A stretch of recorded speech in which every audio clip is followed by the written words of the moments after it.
Hello everyone, welcome to my channel. So आज आपण Bigg Boss Marathi season 6च्या भाऊचा धक्का रविवारच्या एपिसोडच्या हायलाईट्सबद्दल बोलणार आहोत. तर इथे रितेश सर सगळ्यांना सांगत होते की सगळीकडे तुमचीच चर्चा चालू आहे, तुम्ही सगळीकडे व्हायरल होत आहात. ग्रँड प्रीमियर पण लोकांनी गावागावात LED लावून पाहिला, तर आपण त्याचं सेलिब्रेशन करूया. आणि त्याच्यानंतर त्यांनी सोनवणे वहिनी आणि कारंडे वहिनींना बोलवलं, म्हणजे सागरला आणि करणला बोलवलं आणि त्यांनी एक स्किट तयार केलं. नंतर डान्स बॅटल झाला, त्याच्यामध्ये राधा आणि रुचिता यांनी दोघींनी छान डान्स केला. त्याच्यामध्ये राधा आणि रुचितामध्ये रुचिताचा जरा जास्तच चांगला डान्स होता. नंतर दीपालीचा एक ग्रेसफुल लावणी परफॉर्मन्स झाला.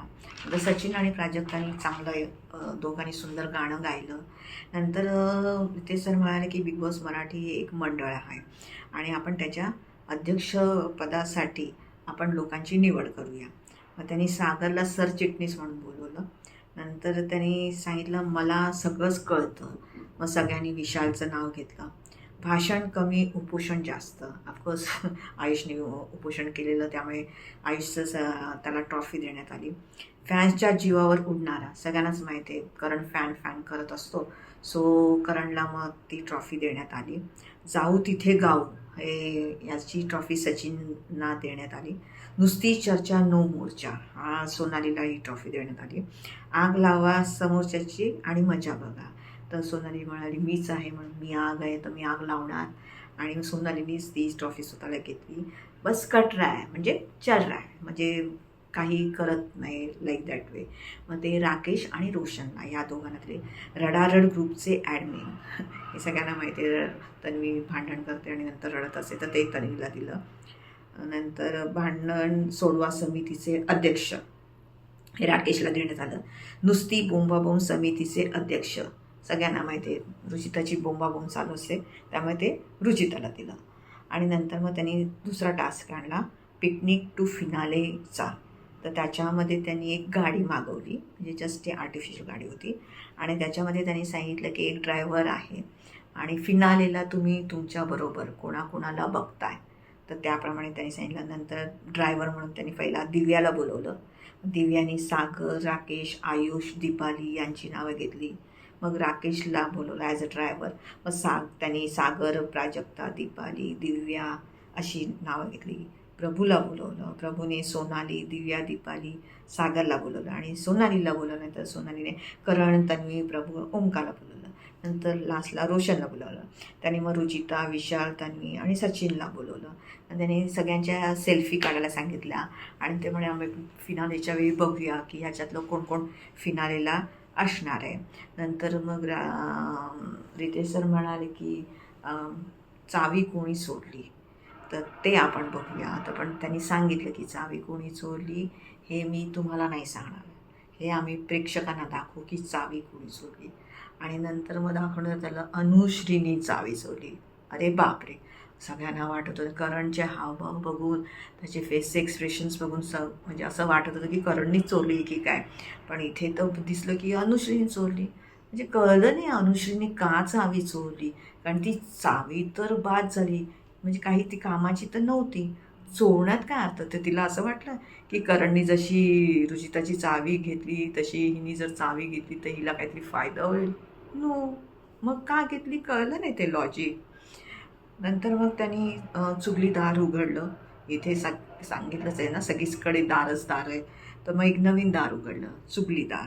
त्याच्यामध्ये मग ॲक्टिव्हिटी एरियामध्ये विशालला आधी बोलवलं, मग तन्वीला बोलवलं आणि प्राजक्ताला बोलवलं आणि त्यांच्याबद्दल कोण कोण काय काय चुगल्या करत होत्या तर ते दाखवलं. पण तिघांनी बाहेर येऊन असं जे लोक चुगल्या करत होते त्यांना ते लोक तिथे काहीच नाही बोलले.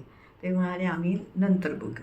तर मग त्याप्रमाणे तोही टास्क तिथे संपला. आज खरं एक बरं वाटलं की नेहमी कसं ना, आपण आता जस्ट हिंदी बिग बॉस संपलेला आहे आणि मग हिंदी बिग बॉसमध्ये आपण बघतो की संडेच्या दिवशी नुसते पेड प्रमोशन्स चालू असतात, कोणीतरी पिक्चरचे वगैरे येत असतात, सिरियलचे येत असतात, सो तो म्हणजे बोरिंग एपिसोड असतो. पण आज एवढे सगळे टास्क चाललेले ना, तर खरंच बघून मजा आली, म्हणजे पूर्ण एंटरटेनमेंट होतं.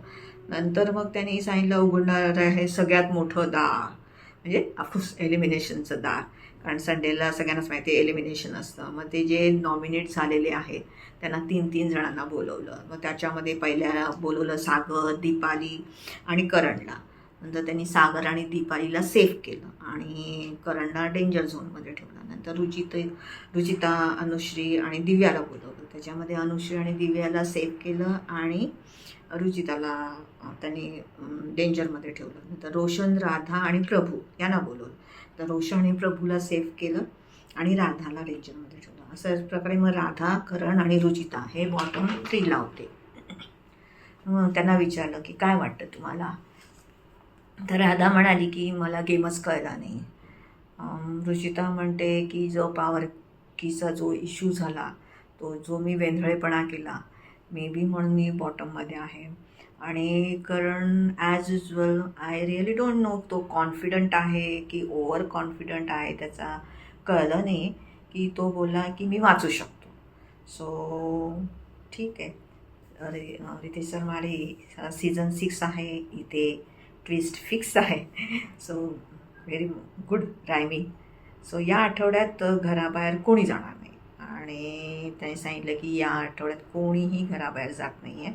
पण पुढच्या आठवड्यासाठी तुम्ही सगळे नॉमिनेट आहात. म्हणजे हे तिघंही नॉमिनेट आहेत आणि जे 6 त्यांनी सेव्ह केलेलं तर तेही नॉमिनेट आहे. म्हणजे टोटल सगळे 9च्या 9 नॉमिनेट आहे. आणि मग ते म्हणतात की तुम्ही पहिल्या आठवड्याची मतं आणि ह्या दुसऱ्या आठवड्याची जी मतं येतील त्याची टोटल केली जाईल आणि अकॉर्डिंगली त्याचा डिसिजन घेतला जाईल आणि मग जे बॉटमला असतील ते ऑफकोर्स एलिमिनेट होणार म्हणून. तर त्यांनी सांगितलं तुम्ही गेमचा स्टँडर्ड वाढवा. कळलं नाही म्हणजे लॉजिक मला की तुम्ही मग कशाला सगळ्यांचे वोटिंग आणि सगळे घेतले जर तुम्हाला जर एलिमिनेशन करायचंच नव्हतं. इट्स ओके, बिग बॉस आहे, बिग बॉस काहीही करू शकतात. कारण मागच्या सीझनला त्यांनी पहिल्याच आठवड्यामध्ये एलिमिनेशन केलं होतं. तर लेटस सी आता या आठवड्यामध्ये सगळ्यांचे जे वोटिंग्स येतील त्याप्रमाणे एलिमिनेशन होईल.